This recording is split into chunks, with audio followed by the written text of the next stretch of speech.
Proverbes, chapitre 31. Paroles du roi Lemuel, sentences par lesquelles sa mère l'instruisit. Que te dirai-je, mon fils? Que te dirai-je, fils de mes entrailles? Que te dirai-je, mon fils, objet de mes vœux? Ne livre pas ta vigueur aux femmes, et tes voix à celles qui perdent les rois. Ce n'est point au roi, Lemuel, ce n'est point au roi de boire du vin, ni au prince de rechercher des liqueurs fortes, de peur qu'en buvant, ils n'oublient la loi, et ne méconnaissent les droits de tous les malheureux. Donnez des liqueurs fortes à celui qui périt, et du vin à celui qui a l'amertume dans l'âme. Qu'il boive et oublie sa pauvreté, et qu'il ne se souvienne plus de ses peines. Ouvre ta bouche pour le muet, pour la cause de tous les délaissés. Ouvre ta bouche, juge avec justice, et défends le malheureux et l'indigent. Qui peut trouver une femme vertueuse? Elle a bien plus de valeur que les perles. Le cœur de son mari a confiance en elle, et les produits ne lui feront pas défaut. Elle lui fait du bien, et non du mal, tous les jours de sa vie. Elle se procure de la laine et du vin, et travaille d'une main joyeuse. Elle est comme un navire marchand, elle amène son pain de loin. Elle se lève lorsqu'il est encore nuit, et elle donne la nourriture à sa maison, et la tâche à ses servantes. Elle pense à un champ, et elle l'acquiert. Du fruit de son travail, elle plante une vigne. Elle ceint de force ses reins, et elle affermit ses bras. Elle sent que ce qu'elle gagne est bon. Sa lampe ne s'éteint point pendant la nuit. Elle met la main à la quenouille, et ses doigts tiennent le fuseau. Elle tend la main au malheureux, elle tend la main à l'indigent. Elle ne craint pas la neige pour sa maison, car toute sa maison est vêtue de cramoisis. Elle se fait des couvertures, elle a des vêtements de fin lin et de pourpre. Son mari est considéré aux portes lorsqu'il siège avec les anciens du pays. Elle fait des chemises et les vend, et elle livre des ceintures aux marchands. Elle est revêtue de force et de gloire, et elle se rit de l'avenir. Elle ouvre la bouche avec sagesse, et des instructions aimables sont sur sa langue. Elle veille sur ce qui se passe dans sa maison, et elle ne mange pas le pain de paresse. Ses fils se lèvent et la disent heureuse. Son mari se lève et lui donne des louanges. Plusieurs filles ont une conduite vertueuse, mais toi, tu les surpasses toutes. La grâce est trompeuse et la beauté est vaine. La femme qui craint l'Éternel est celle qui sera louée. Récompensez-la du fruit de son travail, et qu'aux portes ses œuvres la louent. Psaume 64. Ô Dieu, écoute ma voix quand je gémis. Protège ma vie contre l'ennemi que je crains. Garantis-moi des complots des méchants, de la troupe bruyante des hommes iniques. Ils aiguisent leur langue comme un glaive, ils lancent comme des traits leurs paroles amères. Pour tirer en cachette sur l'innocent, ils tirent sur lui à l'improviste et n'ont aucune crainte. Ils se fortifient dans leur méchanceté. Ils se concertent pour tendre des pièges. Ils disent « Qui les verra ?» Ils méditent des crimes. Nous voici prêts. Le plan est conçu. La pensée intime, le cœur de chacun est un abîme.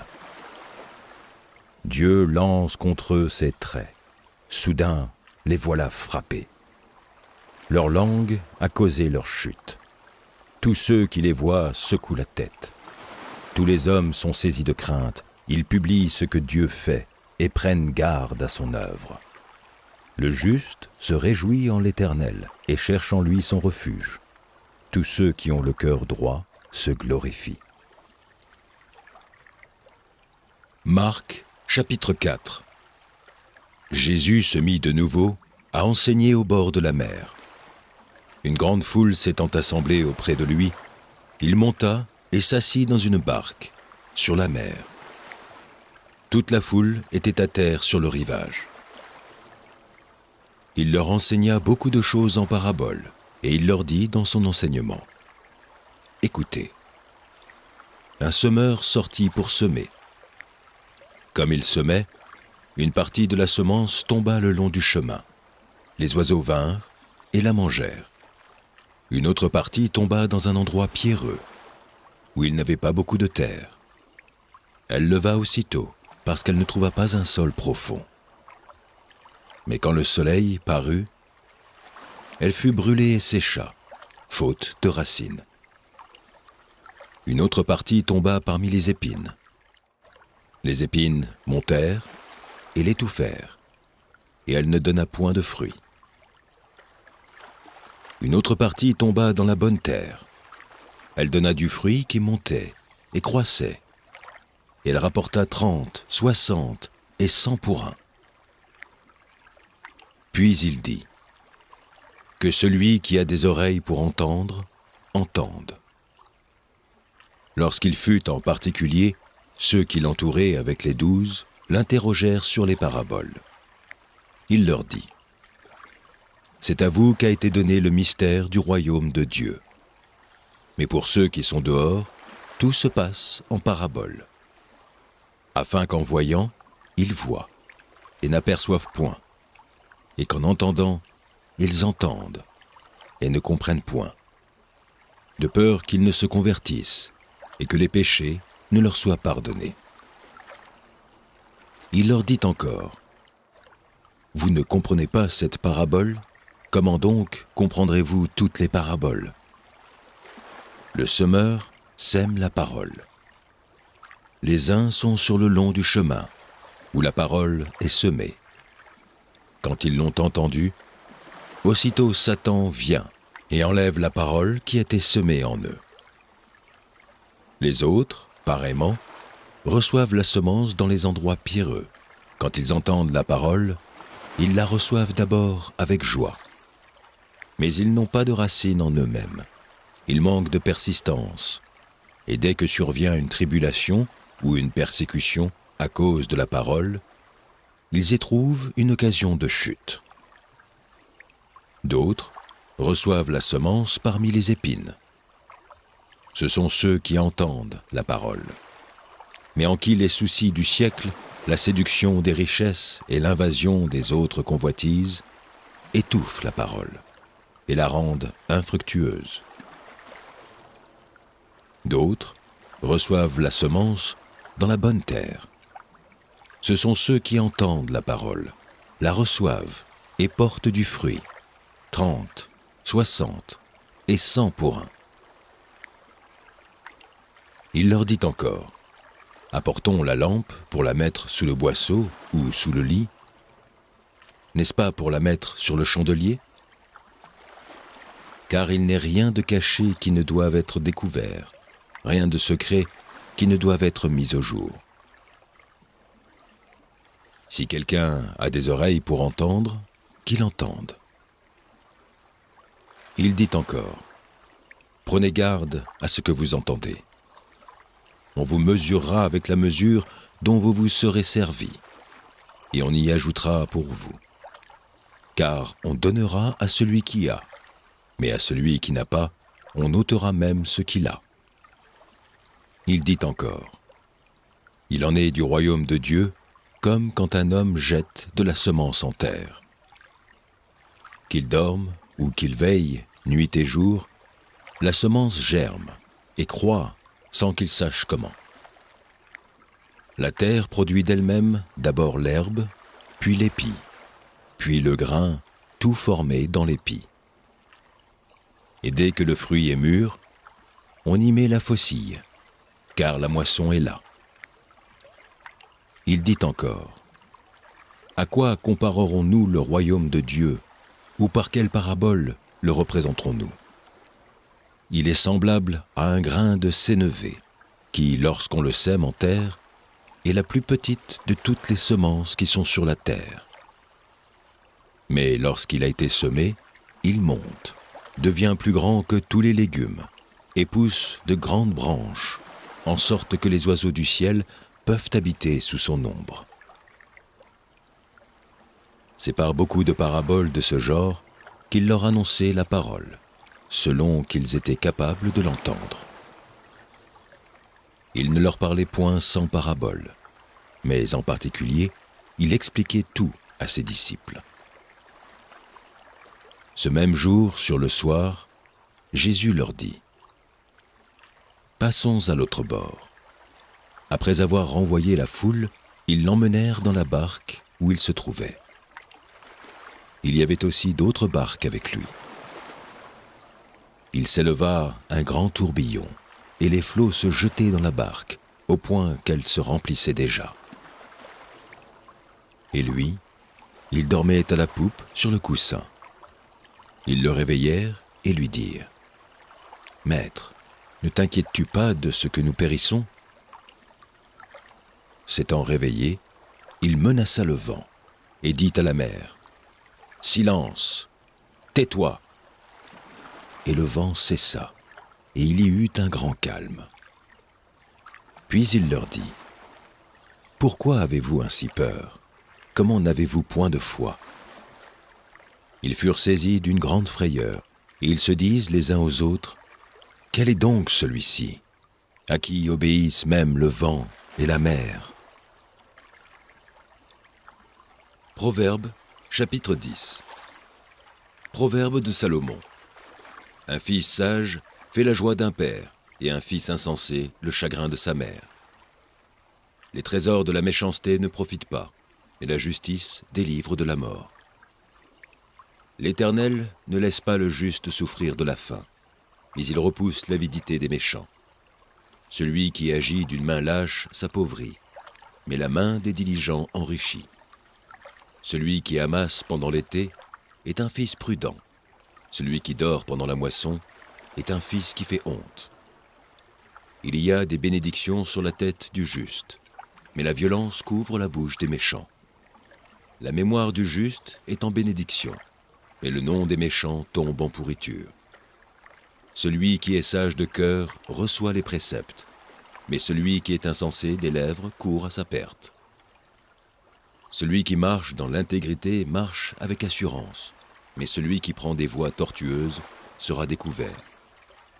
Celui qui cligne des yeux est une cause de chagrin, et celui qui est insensé des lèvres court à sa perte.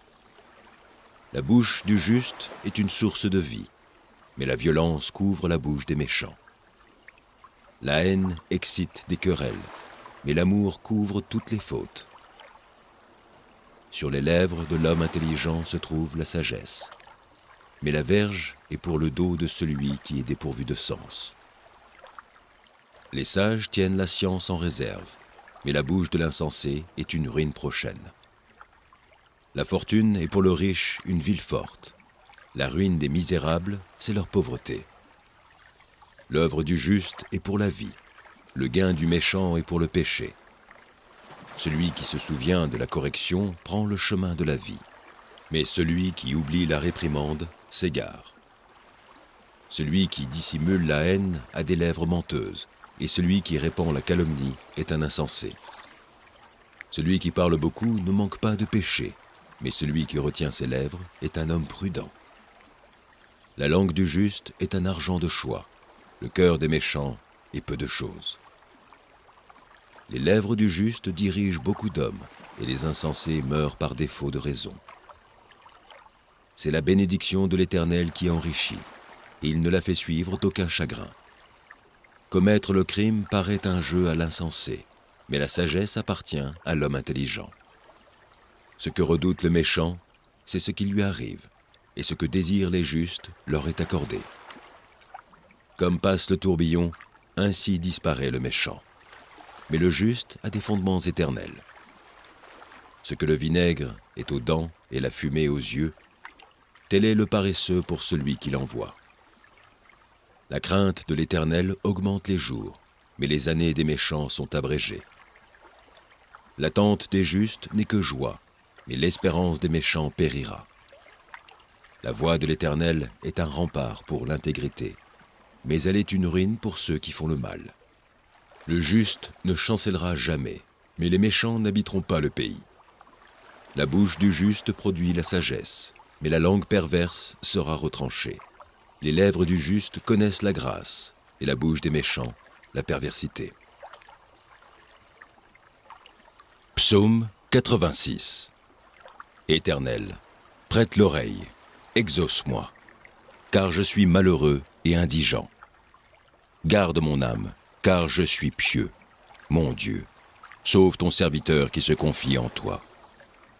Aie pitié de moi, Seigneur, car je crie à toi tout le jour. Réjouis l'âme de ton serviteur, car à toi, Seigneur, j'élève mon âme.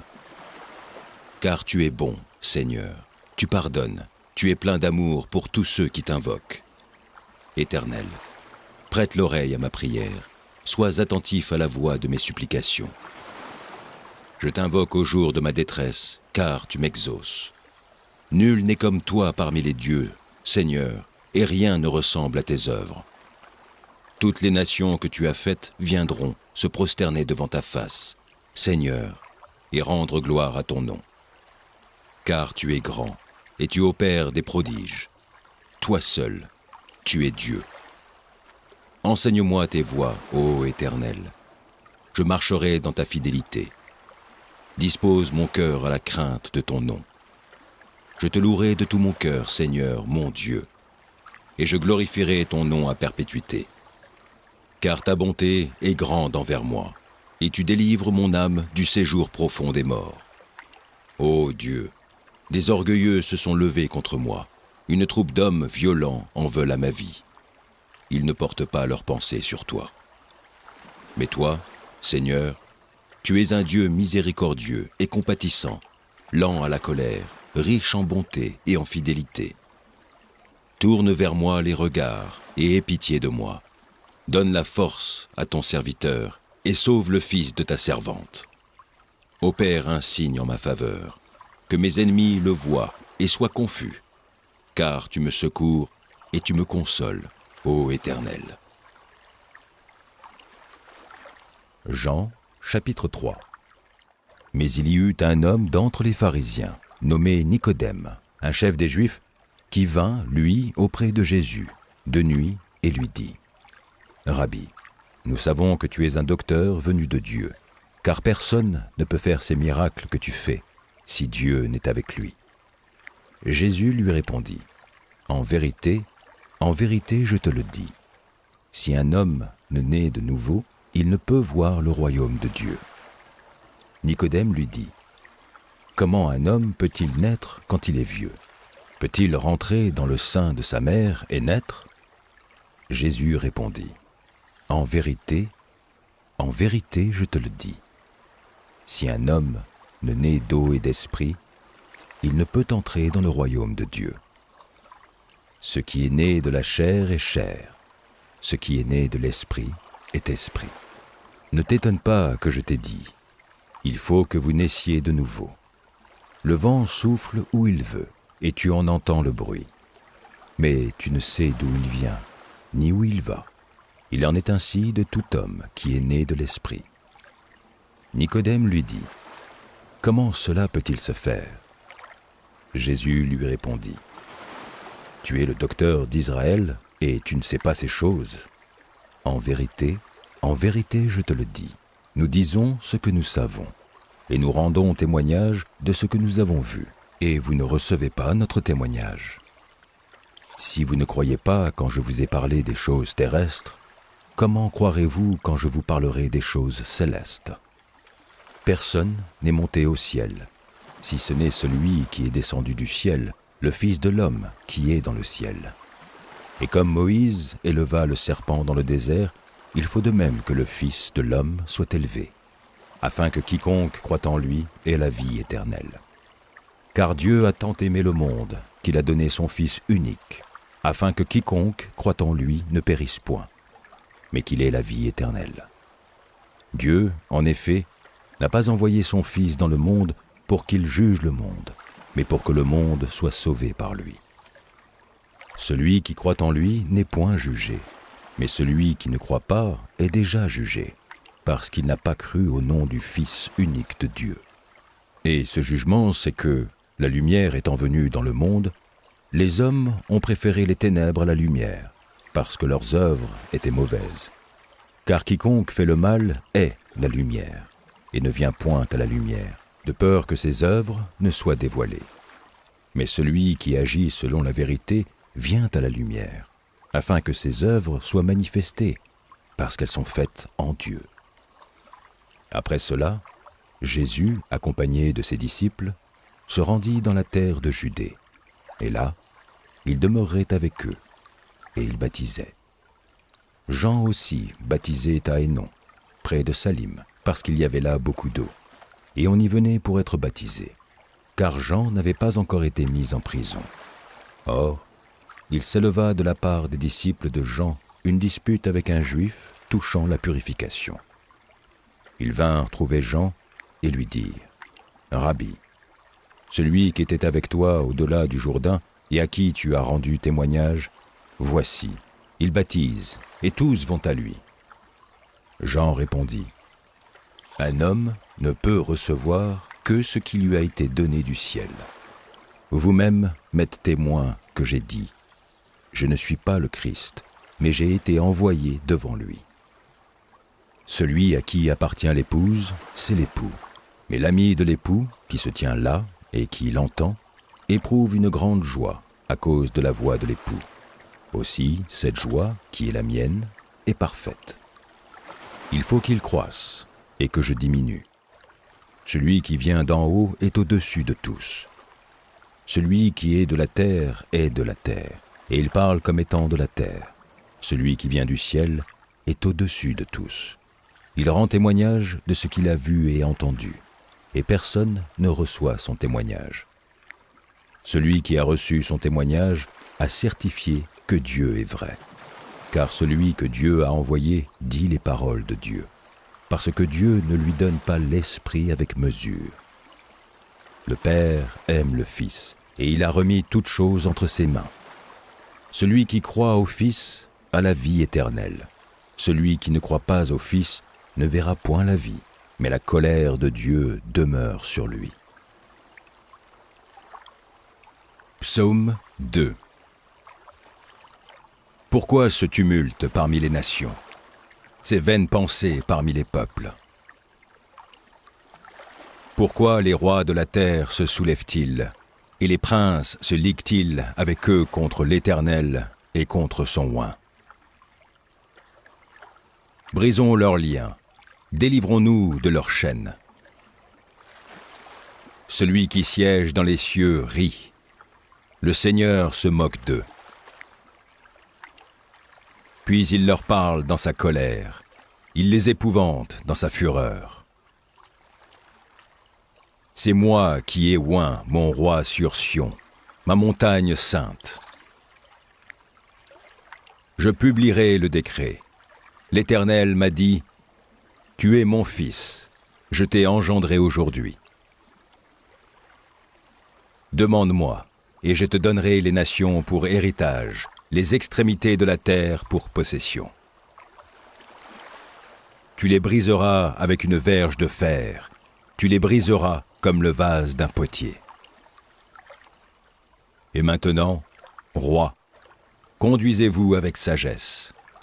Juges de la terre, recevez instruction. Servez l'Éternel avec crainte, et réjouissez-vous avec tremblement. Baisez le Fils, de peur qu'il ne s'irrite, et que vous ne périssiez dans votre voie, car sa colère est prompte à s'enflammer. Heureux tous ceux qui se confient en lui. Ecclésiaste, chapitre 1. Parole de l'Ecclésiaste, fils de David, roi de Jérusalem. Vanité des vanités, dit l'Ecclésiaste. Vanité des vanités, tout est vanité. Quel avantage revient-il à l'homme de toute la peine qu'il se donne sous le soleil? Une génération s'en va, une autre vient, et la terre subsiste toujours. Le soleil se lève, le soleil se couche. Il soupire après le lieu d'où il se lève de nouveau. Le vent se dirige vers le midi, tourne vers le nord, puis il tourne encore et reprend les mêmes circuits. Tous les fleuves vont à la mer, et la mer n'est point remplie. Il continue à aller vers le lieu où il se dirige. Toutes choses sont en travail au-delà de ce qu'on peut dire. L'œil ne se rassasie pas de voir, et l'oreille ne se lasse pas d'entendre. Ce qui a été, c'est ce qui sera, et ce qui s'est fait, c'est ce qui se fera. Il n'y a rien de nouveau sous le soleil. S'il est une chose dont on dise, vois ceci, c'est nouveau. Cette chose existe déjà dans les siècles qui nous ont précédés. On ne se souvient pas de ce qui est ancien. Et ce qui arrivera dans la suite ne laissera pas de souvenir chez ceux qui vivront plus tard. Moi, l'Ecclésiaste, j'ai été roi d'Israël à Jérusalem. J'ai appliqué mon cœur à rechercher et à sonder par la sagesse tout ce qui se fait sous les cieux. C'est là une occupation pénible, à laquelle Dieu soumet les fils de l'homme. J'ai vu tout ce qui se fait sous le soleil, et voici, tout est vanité et poursuite du vent. Ce qui est courbé ne peut se redresser, et ce qui manque ne peut être compté. J'ai dit en mon cœur, voici, j'ai grandi et surpassé en sagesse tous ceux qui ont dominé avant moi sur Jérusalem, et mon cœur a vu beaucoup de sagesse et de science. J'ai appliqué mon cœur à connaître la sagesse, et à connaître la sottise et la folie. J'ai compris que cela aussi, c'est la poursuite du vent. Car avec beaucoup de sagesse, on a beaucoup de chagrin, et celui qui augmente sa science, augmente sa douleur. Psaume 42. Comme une biche soupire après des courants d'eau, ainsi mon âme soupire après toi, ô Dieu. Mon âme a soif de Dieu, du Dieu vivant.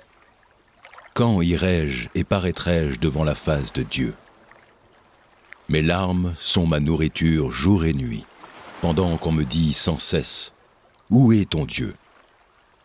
Je me rappelle avec effusion de cœur quand je marchais entouré de la foule et que je m'avançais à sa tête vers la maison de Dieu, au milieu des cris de joie et des actions de grâce d'une multitude en fête. Pourquoi t'as-tu, mon âme, et gémis-tu au-dedans de moi?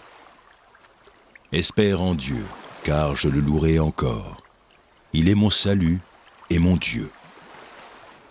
Mon âme est abattue au-dedans de moi. Aussi, c'est à toi que je pense. Depuis le pays du Jourdain, depuis l'Hermon, depuis la montagne de Mitsehar. Un flot appelle un autre flot au bruit de tes ondées. Toutes tes vagues et tous tes flots passent sur moi. Le jour, l'Éternel m'accordait sa grâce. La nuit, je chantais ses louanges, j'adressais une prière au Dieu de ma vie. Je dis à Dieu, mon rocher, pourquoi m'oublies-tu? Pourquoi dois-je marcher dans la tristesse, sous l'oppression de l'ennemi? Mes os se brisent quand mes persécuteurs m'outragent, en me disant sans cesse, où est ton Dieu? Pourquoi t'as battu, mon âme, et gémis-tu au-dedans de moi? Espère en Dieu, car je le louerai encore. Il est mon salut et mon Dieu. Proverbe, chapitre 21. Le cœur du roi est un courant d'eau dans la main de l'Éternel. Il l'incline partout où il veut. Toutes les voies de l'homme sont droites à ses yeux, mais celui qui pèse les cœurs, c'est l'Éternel. La pratique de la justice et de l'équité, voilà ce que l'Éternel préfère au sacrifice. Des regards hautains et un cœur qui s'enfle, cette lampe des méchants, ce n'est que péché. Les projets de l'homme diligent ne mènent qu'à l'abondance, mais celui qui agit avec précipitation n'arrive qu'à la disette. Des trésors acquis par une langue mensongère sont une vanité fugitive et l'avant-coureur de la mort. La violence des méchants les emporte, parce qu'ils refusent de faire ce qui est juste. Le coupable suit des voies détournées, mais l'innocent agit avec droiture. Mieux vaut habiter à l'angle d'un toit que de partager la demeure d'une femme querelleuse. L'âme du méchant désire le mal. Son ami ne trouve pas grâce à ses yeux. Quand on châtie le moqueur, le sot devient sage, et quand on instruit le sage, il accueille la science. Le juste considère la maison du méchant. L'Éternel précipite les méchants dans le malheur. Celui qui ferme son oreille aux cris du pauvre criera lui-même et n'aura point de réponse. Un don fait en secret apaise la colère, et un présent fait en cachette calme une fureur violente. C'est une joie pour le juste de pratiquer la justice, mais la ruine est pour ceux qui font le mal. L'homme qui s'écarte du chemin de la sagesse reposera dans l'assemblée des morts. Celui qui aime la joie reste dans l'indigence. Celui qui aime le vin et l'huile ne s'enrichit pas. Le méchant sert de rançon pour le juste, et le perfide pour les hommes droits. Mieux vaut habiter dans une terre déserte qu'avec une femme querelleuse et irritable. De précieux trésors et de l'huile sont dans la demeure du sage, mais l'homme insensé les engloutit.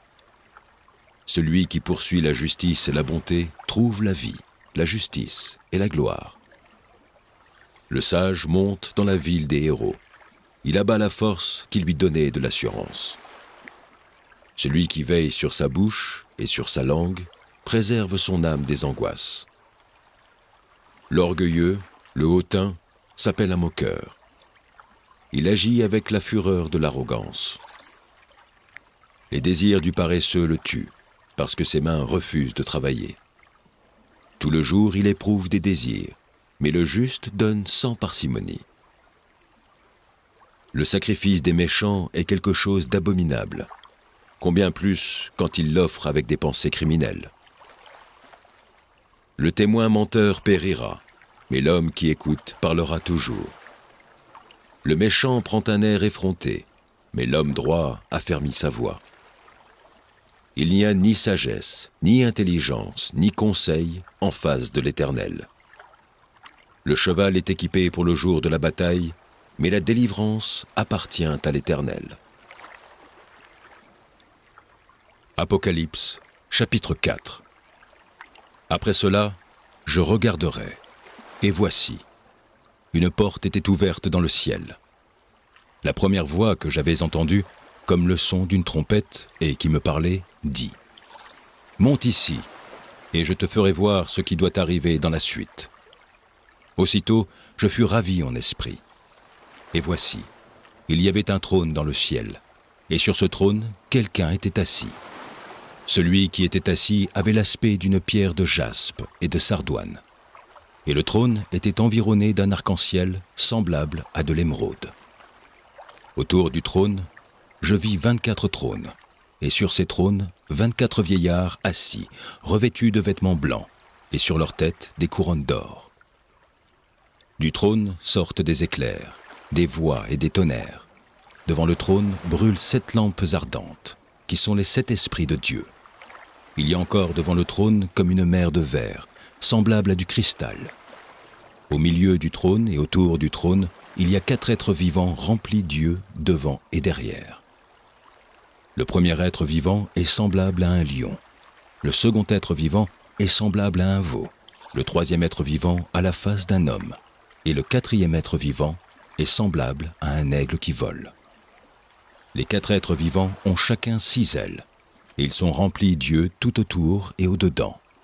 Ils ne cessent de dire jour et nuit, « Saint, Saint, Saint est le Seigneur Dieu, le Tout-Puissant, qui était, qui est et qui vient. » Quand les êtres vivants rendent gloire et honneur et action de grâce à celui qui est assis sur le trône, à celui qui vit au siècle des siècles, les 24 vieillards se prosternent devant lui, celui qui est assis sur le trône, et ils adorent celui qui vit au siècle des siècles. Et ils jettent leur couronne devant le trône en disant « Tu es digne, notre Seigneur et notre Dieu, de recevoir la gloire et l'honneur et la puissance, car tu as créé toutes choses, et c'est par ta volonté qu'elles existent et qu'elles ont été créées. » Psalm 3. Ach Herr, wie sind meiner Feinde so viel, und setzen sich so viele wider mich. Viele sagen von meiner Seele, sie hat keine Hilfe bei Gott. Aber du, Herr, bist der Schild für mich und der mich zu Ehren setzt und mein Haupt aufrichtet. Ich rufe an mit meiner Stimme den Herrn, so erhört er mich von seinem heiligen Berge. Ich liege und schlafe und erwache, denn der Herr hält mich. Ich fürchte mich nicht vor viel Tausenden, die sich umher gegen mich legen. Auf, Herr, hilf mir, mein Gott, denn du schlägst alle meine Feinde auf den Backen und zerschmetterst den gottlosen Zähne. Bei dem Herrn findet man Hilfe. Dein Segen komme über dein Volk. Proverbe, chapitre 13. Un fils sage écoute l'instruction de son père, mais le moqueur n'écoute pas la réprimande. Par le fruit de la bouche, on jouit du bien, mais ce qui désire les perfides, c'est la violence. Celui qui veille sur sa bouche garde son âme. Celui qui ouvre de grandes lèvres court à sa perte. L'âme du paresseux a des désirs qu'il ne peut satisfaire, mais l'âme des hommes diligents sera rassasiée. Le juste hait les paroles mensongères. Le méchant se rend odieux et se couvre de honte. La justice garde celui dont la voie est intègre, mais la méchanceté cause la ruine du pécheur.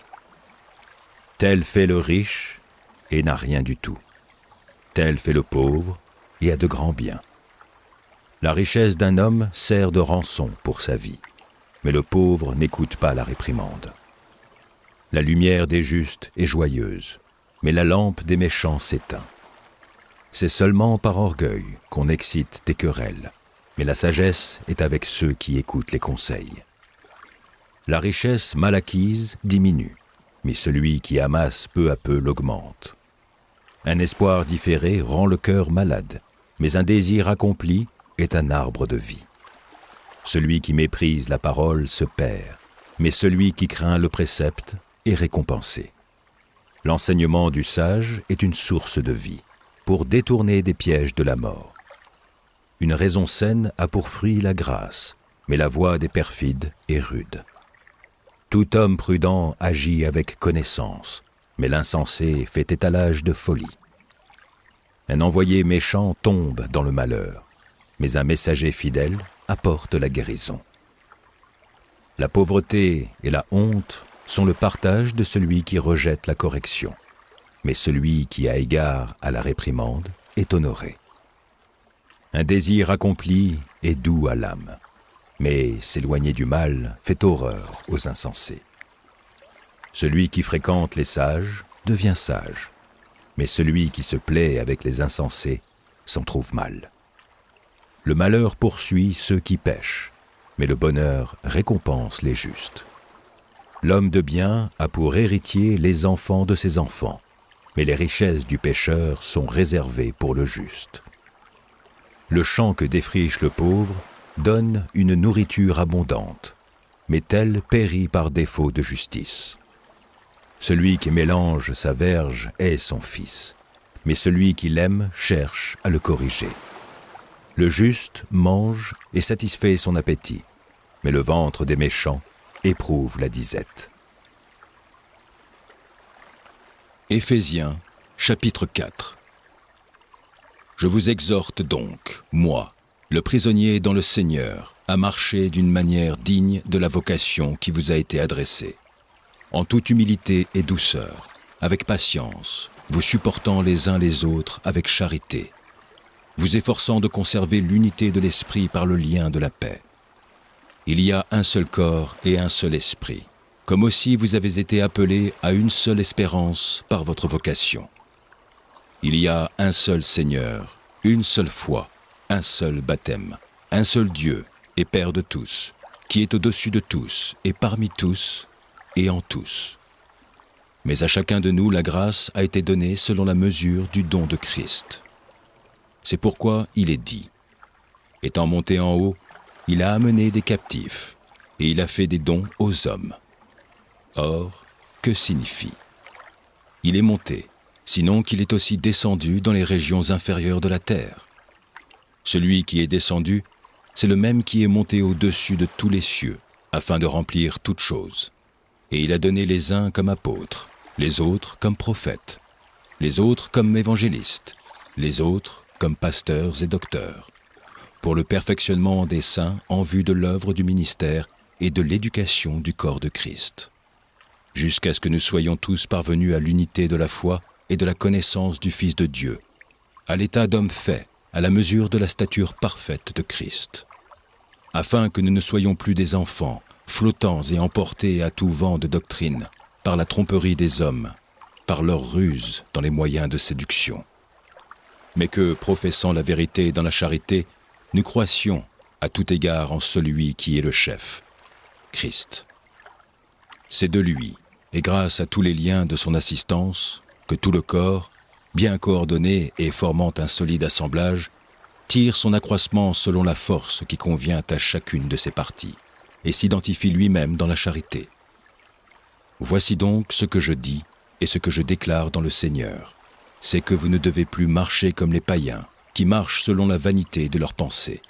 Ils ont l'intelligence obscurcie. Ils sont étrangers à la vie de Dieu, à cause de l'ignorance qui est en eux, à cause de l'endurcissement de leur cœur. Ayant perdu tout sentiment, ils se sont livrés à la dissolution pour commettre toute espèce d'impureté jointe à la cupidité. Mais vous, ce n'est pas ainsi que vous avez appris Christ. Si du moins vous l'avez entendu, et si conformément à la vérité qui est en Jésus, c'est en lui que vous avez été instruits à vous dépouiller. Eu égard à votre vie passée, du vieil homme qui se corrompt par les convoitises trompeuses, à être renouvelé dans l'esprit de votre intelligence, et à revêtir l'homme nouveau, créé selon Dieu dans une justice et une sainteté que produit la vérité. C'est pourquoi, renoncez aux mensonges et que chacun de vous parle selon la vérité à son prochain, car nous sommes membres les uns des autres. Si vous vous sentez en colère, ne péchez point. Que le soleil ne se couche pas sur votre colère, et ne donnez pas accès au diable. Que celui qui dérobait ne dérobe plus, mais plutôt qu'il travaille en faisant de ses mains ce qui est bien, pour avoir de quoi donner à celui qui est dans le besoin. Qu'il ne sorte de votre bouche aucune parole mauvaise, mais, s'il y a lieu, quelques bonnes paroles qui servent à l'édification et communiquent une grâce à ceux qui l'entendent. N'attristez pas le Saint-Esprit de Dieu, pour lequel vous avez été scellés pour le jour de la rédemption. Que toute amertume, toute animosité, toute colère, toute clameur, toute calomnie et toute espèce de méchanceté disparaissent du milieu de vous. Soyez bons les uns envers les autres, compatissants, vous pardonnant réciproquement, comme Dieu vous a pardonné en Christ. Psaume 146. Louez l'Éternel, mon âme, loue l'Éternel. Je louerai l'Éternel tant que je vivrai, je célébrerai mon Dieu tant que j'existerai. Ne vous confiez pas aux grands, aux fils de l'homme qui ne peuvent sauver. Leur souffle s'en va, ils rentrent dans la terre, et ce même jour, leurs desseins périssent. Heureux celui qui a pour secours le Dieu de Jacob, qui met son espoir en l'Éternel son Dieu. Il a fait les cieux et la terre, la mer et tout ce qui s'y trouve. Il garde la fidélité à toujours. Il fait droit aux opprimés. Il donne du pain aux affamés. L'Éternel délivre les captifs. L'Éternel ouvre les yeux des aveugles. L'Éternel redresse ceux qui sont courbés. L'Éternel aime les justes. L'Éternel protège les étrangers. Il soutient l'orphelin et la veuve. Mais il renverse la voie des méchants. L'Éternel règne éternellement. Ton Dieu, ô Sion, subsiste d'âge en âge. Louez l'Éternel. Proverbe, chapitre 11. La balance fausse est en horreur à l'Éternel, mais le poids juste lui est agréable. Quand vient l'orgueil, vient aussi l'ignominie, mais la sagesse est avec les humbles. L'intégrité des hommes droits les dirige, mais les détours des perfides causent leur ruine. Au jour de la colère, la richesse ne sert à rien, mais la justice délivre de la mort. La justice de l'homme intègre aplanit sa voie, mais le méchant tombe par sa méchanceté. La justice des hommes droits les délivre, mais les méchants sont pris par leur malice. À la mort du méchant, son esprit périt, et l'attente des hommes iniques est anéantie. Le juste est délivré de la détresse, et le méchant prend sa place. Par sa bouche, l'impie perd son prochain, mais les justes sont délivrés par la science. Quand les justes sont heureux, la ville est dans la joie, et quand les méchants périssent, on pousse des cris d'allégresse. La ville s'élève par la bénédiction des hommes droits, mais elle est renversée par la bouche des méchants. Celui qui méprise son prochain est dépourvu de sens, mais l'homme qui a de l'intelligence se tait. Celui qui répand la calomnie dévoile les secrets, mais celui qui a l'esprit fidèle les garde. Quand la prudence fait défaut, le peuple tombe, et le salut est dans le grand nombre des conseillers. Celui qui cautionne autrui s'en trouve mal, mais celui qui craint de s'engager est en sécurité. Une femme qui a de la grâce obtient la gloire, et ceux qui ont de la force obtiennent la richesse. L'homme bon fait du bien à son âme, mais l'homme cruel trouble sa propre chair. Le méchant fait un gain trompeur, mais celui qui sème la justice a un salaire véritable. Ainsi la justice conduit à la vie, mais celui qui poursuit le mal trouve la mort. Ceux qui ont le cœur pervers sont en abomination à l'Éternel, mais ceux dont la voie est intègre lui sont agréables. Certes, le méchant ne restera pas impuni, mais la postérité des justes sera sauvée. Un anneau d'or au nez d'un pourceau, c'est une femme belle et dépourvue de sens. Le désir des justes, c'est seulement le bien. L'attente des méchants, c'est la fureur. Tel qui donne libéralement devient plus riche, et tel qui épargne à l'excès ne fait que s'appauvrir. L'âme bienfaisante sera rassasiée, et celui qui arrose sera lui-même arrosé. Celui qui retient le blé est maudit du peuple, mais la bénédiction est sur la tête de celui qui le vend. Celui qui recherche le bien s'attire de la faveur, mais celui qui poursuit le mal en est atteint. Celui qui se confie dans ses richesses tombera, mais les justes verdiront comme le feuillage. Celui qui trouble sa maison héritera du vent, et l'insensé sera l'esclave de l'homme sage. Le fruit du juste est un arbre de vie, et le sage s'empare des âmes. Voici, le juste reçoit sur la terre une rétribution. Combien plus le méchant et le pécheur. Psaume 53. L'insensé dit en son cœur: il n'y a point de Dieu. Ils se sont corrompus. Ils ont commis des iniquités abominables. Il n'en est aucun qui fasse le bien. Dieu, du haut des cieux, regarde les fils de l'homme pour voir s'il y a quelqu'un qui soit intelligent, qui cherche Dieu. Tous sont égarés, tous sont pervertis.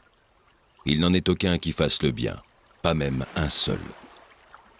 Ceux qui commettent l'iniquité ont-ils perdu le sens? Ils dévorent mon peuple, ils le prennent pour nourriture, ils n'invoquent point Dieu. Alors ils trembleront d'épouvante, sans qu'il y ait sujet d'épouvante. Dieu dispersera les eaux de ceux qui campent contre toi.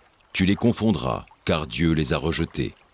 Oh, qui fera partir de Sion la délivrance d'Israël?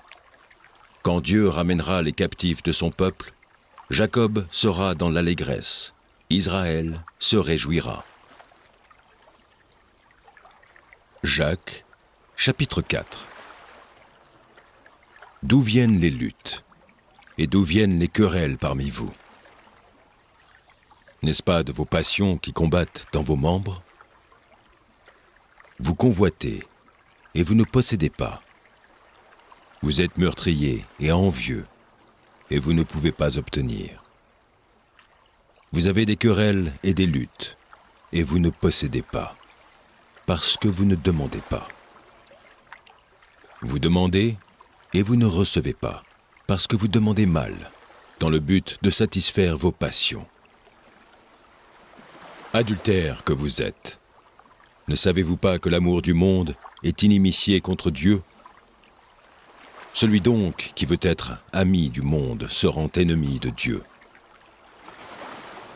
Croyez-vous que l'Écriture parle en vain? C'est avec jalousie que Dieu chérit l'Esprit qu'il a fait habiter en nous. Il accorde, au contraire, une grâce plus excellente. C'est pourquoi l'Écriture dit: Dieu résiste à l'orgueilleux, mais il fait grâce aux humbles. Soumettez-vous donc à Dieu, résistez au diable, et il fuira loin de vous.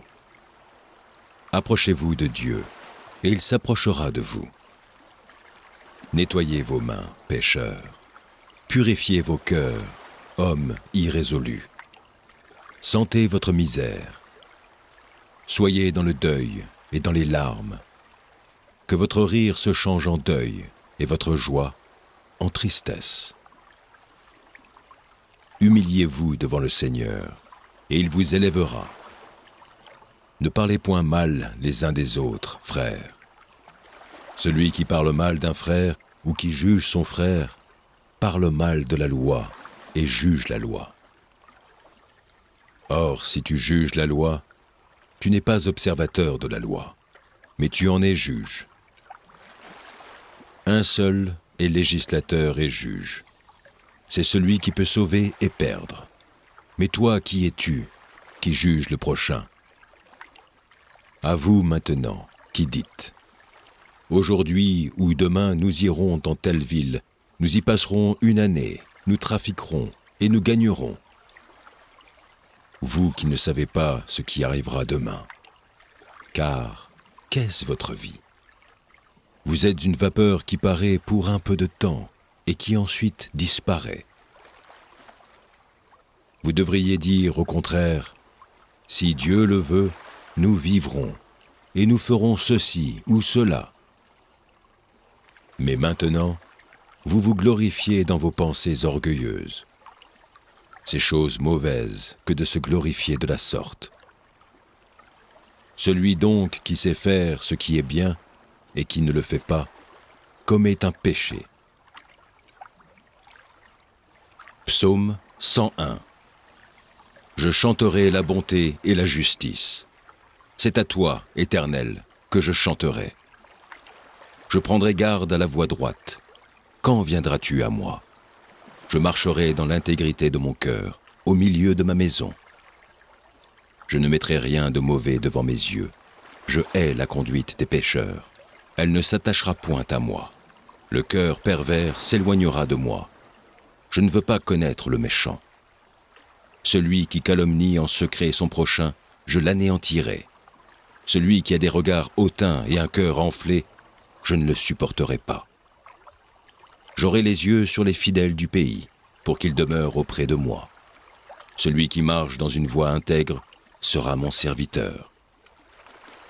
Celui qui se livre à la fraude n'habitera pas dans ma maison. Celui qui dit des mensonges ne subsistera pas en ma présence. Chaque matin, j'anéantirai tous les méchants du pays, afin d'exterminer de la ville de l'Éternel tous ceux qui commettent l'iniquité. Marc, chapitre 12. Jésus se mit ensuite à leur parler en parabole. Un homme planta une vigne. Il l'entoura d'une haie, creusa un pressoir et bâtit une tour. Puis il afferma à des vignerons et quitta le pays. Au temps de la récolte, il envoya un serviteur vers les vignerons pour recevoir d'eux une part du produit de la vigne. S'étant saisis de lui, ils le battirent et le renvoyèrent à vide. Il envoya de nouveau vers eux un autre visiteur. Ils le frappèrent à la tête et l'outragèrent. Il en envoya un troisième, qu'ils tuèrent, puis plusieurs autres qu'ils battirent ou tuèrent. Il avait encore un fils bien-aimé.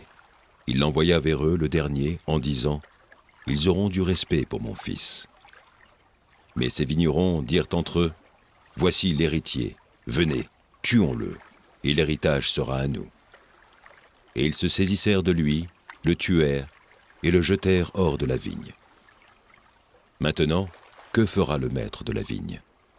Il viendra, fera périr les vignerons, et il donnera la vigne à d'autres.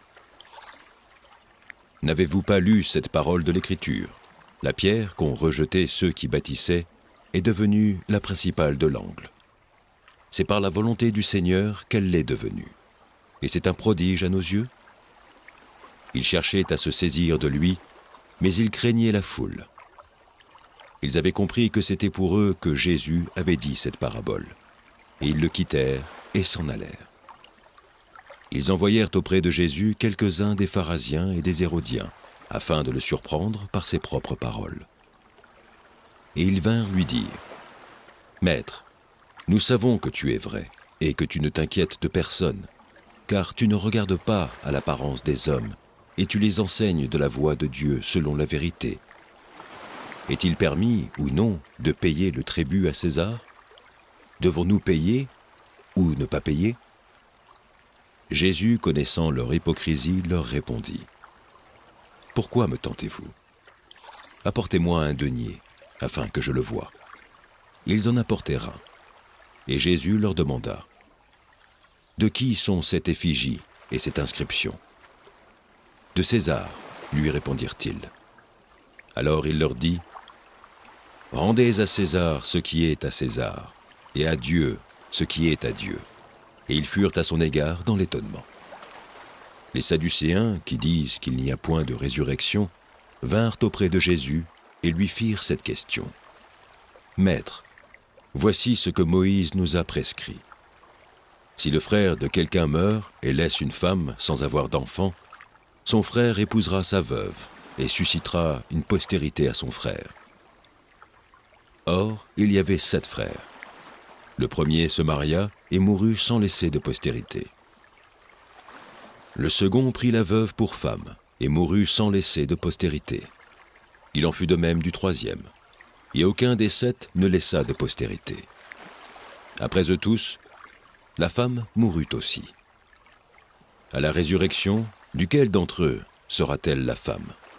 Car les 7 l'ont eue pour femme. Jésus leur répondit, « N'êtes-vous pas dans l'erreur parce que vous ne comprenez ni les Écritures ni la puissance de Dieu? Car à la résurrection des morts, les hommes ne prendront point de femmes, ni les femmes de mari, mais ils seront comme les anges dans les cieux. Pour ce qui est de la résurrection des morts, n'avez-vous pas lu dans le livre de Moïse ce que Dieu lui dit à propos du buisson? Je suis le Dieu d'Abraham, le Dieu d'Isaac et le Dieu de Jacob. Dieu n'est pas Dieu des morts, mais des vivants. Vous êtes grandement dans l'erreur. » Un des scribes, qui les avait entendus discuter, sachant que Jésus avait bien répondu aux Sadducéens, s'approcha et lui demanda, « Quel est le premier de tous les commandements ?» Jésus répondit, « Voici le premier. Écoute, Israël, le Seigneur, notre Dieu, est l'unique Seigneur.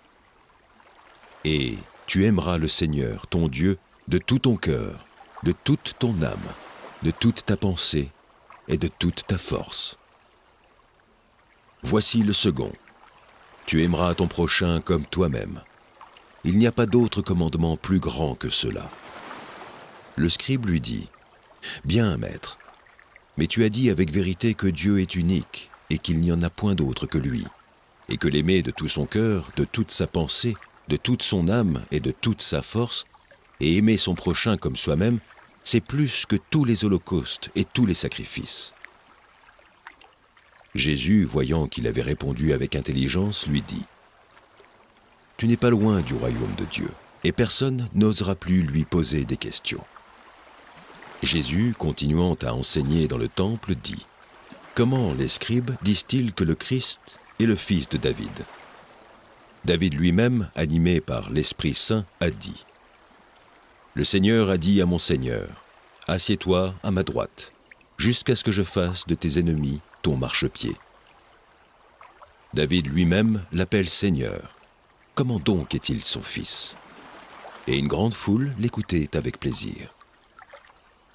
Il leur disait dans son enseignement, « Gardez-vous des scribes, qui aiment à se prononcer en robe longue et à être salués dans les places publiques, qui recherchent les premiers sièges dans les synagogues et les premières places dans les festins, qui dévorent les maisons des veuves et qui font pour l'apparence de longues prières.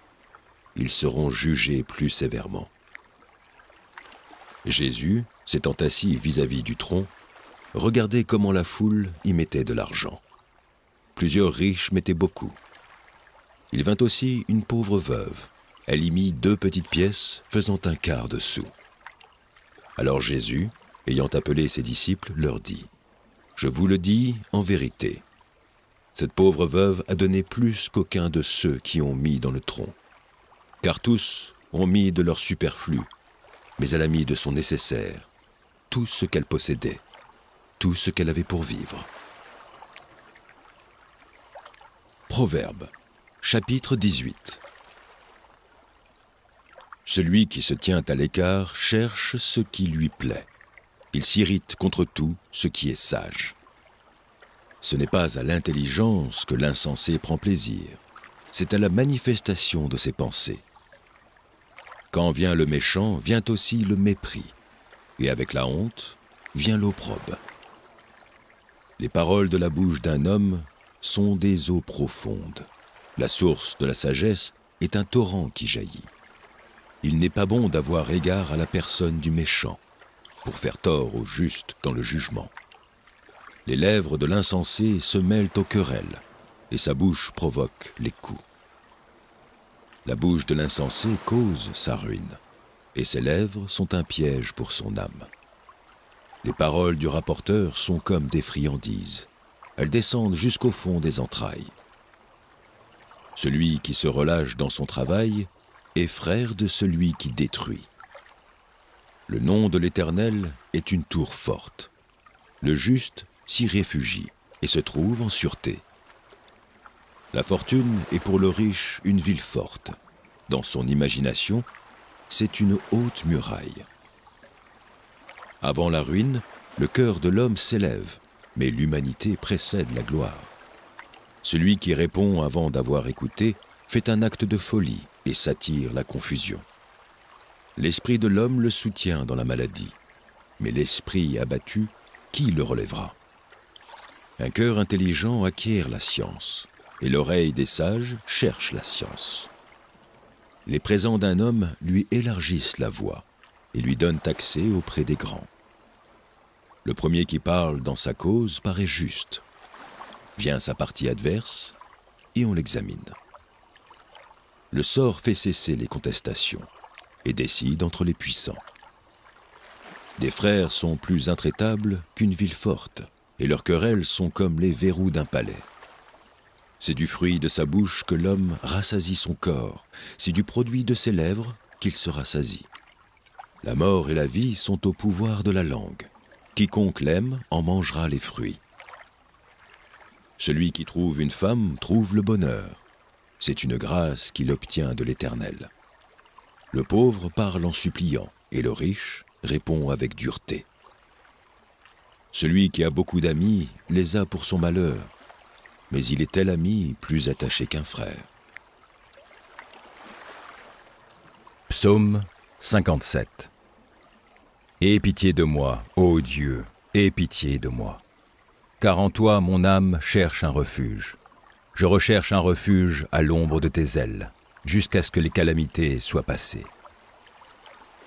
Je crie au Dieu très haut, au Dieu qui agit en ma faveur. Il m'enverra du ciel le salut, tandis que mon persécuteur se répand en outrage. Dieu enverra sa bonté et sa fidélité. Mon âme est parmi des lions. Je suis couché au milieu des gens qui vomissent la flamme, au milieu d'hommes qui ont pour dents la lance et les flèches, et dont la langue est un glaive tranchant. Élève-toi sur les cieux, ô Dieu, que ta gloire soit sur toute la terre. Ils avaient tendu un filet sous mes pas. Mon âme se courbait. Ils avaient creusé une fosse devant moi. Ils y sont tombés. Mon cœur est affermi, ô Dieu. Mon cœur est affermi. Je chanterai, je ferai retentir mes instruments. Réveille-toi, mon âme. Réveillez-vous, mon luth et ma harpe. Je réveillerai l'aurore. Je te louerai parmi les peuples, Seigneur. Je te chanterai parmi les nations. Car ta bonté atteint jusqu'aux cieux et ta fidélité jusqu'aux nues. Élève-toi sur les cieux, ô Dieu, que ta gloire soit sur toute la terre. Première épître de Pierre, chapitre 5. Voici les exhortations que j'adresse aux anciens qui sont parmi vous. Moi, anciens comme eux, témoins des souffrances de Christ et participants de la gloire qui doit être manifestée.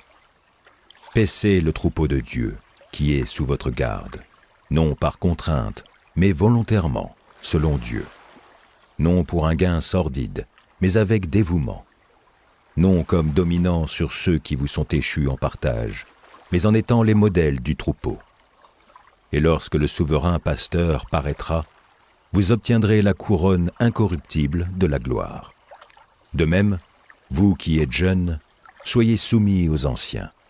Et tous, dans vos rapports mutuels, revêtez-vous d'humilité, car Dieu résiste aux orgueilleux, mais il fait grâce aux humbles. Humiliez-vous donc sous la puissante main de Dieu, afin qu'il vous élève au temps convenable, et déchargez-vous sur lui de tous vos soucis, car lui-même prend soin de vous. Soyez sobres, veillez. Votre adversaire, le diable, rôde comme un lion rugissant, cherchant qui il dévorera. Résistez-lui avec une foi ferme, sachant que les mêmes souffrances sont imposées à vos frères dans le monde.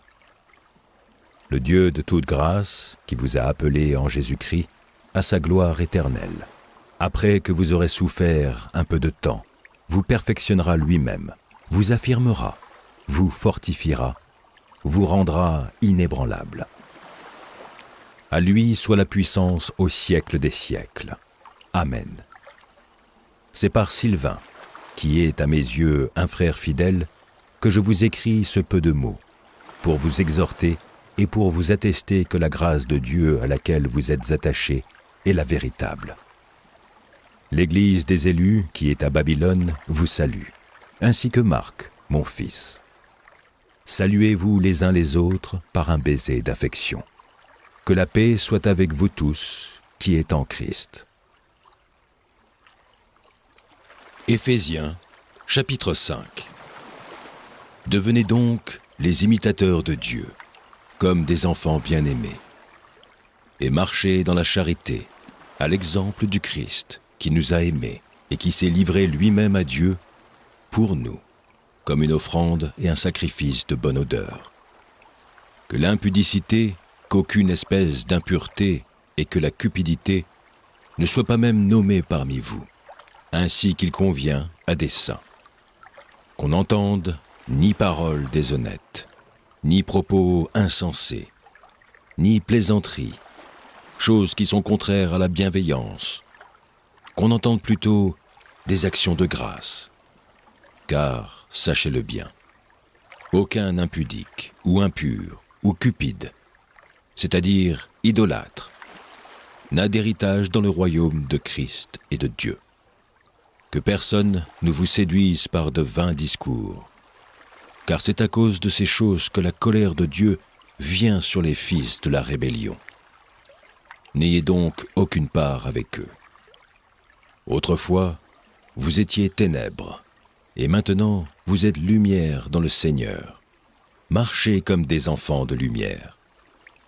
Car le fruit de la lumière consiste en toutes sortes de bonté, de justice et de vérité. Examinez ce qui est agréable au Seigneur, et ne prenez point part aux œuvres infructueuses des ténèbres, mais plutôt condamnez-les. Car il est honteux de dire ce qu'ils font en secret. Mais tout ce qui est condamné est manifesté par la lumière, car tout ce qui est manifesté est lumière. C'est pour cela qu'il est dit : réveille-toi, toi qui dors, relève-toi d'entre les morts, et Christ t'éclairera. Prenez garde de vous conduire avec circonspection, non comme des insensés, mais comme des sages. Rachetez le temps, car les jours sont mauvais. C'est pourquoi ne soyez pas inconsidérés, mais comprenez quelle est la volonté du Seigneur. Ne vous enivrez pas de vin, c'est de la débauche. Soyez au contraire remplis d'esprit. Entretenez-vous par des psaumes, par des hymnes et par des cantiques spirituels, chantant et célébrant de tout votre cœur les louanges du Seigneur. Rendez continuellement grâce pour toutes choses à Dieu le Père, au nom de notre Seigneur Jésus-Christ, vous soumettant les uns aux autres dans la crainte du Christ. Femmes, soyez soumises à vos maris, comme au Seigneur, car le mari est le chef de la femme, comme Christ est le chef de l'Église, qui est son corps et dont il est le Sauveur. Or, de même que l'Église est soumise à Christ, les femmes aussi doivent l'être à leur mari en toutes choses. Marie, aimez vos femmes comme Christ a aimé l'Église et s'est livré lui-même pour elle, afin de sanctifier par la parole, après l'avoir purifiée par le baptême d'eau, afin de faire paraître devant lui cette Église glorieuse, sans tache, ni ride, ni rien de semblable, mais sainte et irrépréhensible. C'est ainsi que les maris doivent aimer leurs femmes, comme leur propre corps. Celui qui aime sa femme s'aime lui-même, car jamais personne n'a haï sa propre chair, mais il la nourrit et en prend soin, comme Christ le fait pour l'Église, parce que nous sommes membres de son corps. C'est pourquoi l'homme quittera son père et sa mère, et s'attachera à sa femme, et les deux deviendront une seule chair. Ce mystère est grand. Je dis cela par rapport à Christ et à l'Église. Du reste, que chacun de vous aime sa femme comme lui-même, et que la femme respecte son mari. Ésaïe, chapitre 35. Le désert et le pays aride se réjouiront. La solitude s'égaiera et fleurira comme un narcisse. Elle se couvrira de fleurs et tressaillera de joie, avec chants d'allégresse et cris de triomphe. La gloire du Liban lui sera donnée, la magnificence du Carmel et de Saron. Ils seront la gloire de l'Éternel, la magnificence de notre Dieu. Fortifiez les mains languissantes et affermissez les genoux qui chancellent. Dites à ceux qui ont le cœur troublé, prenez courage, ne craignez point.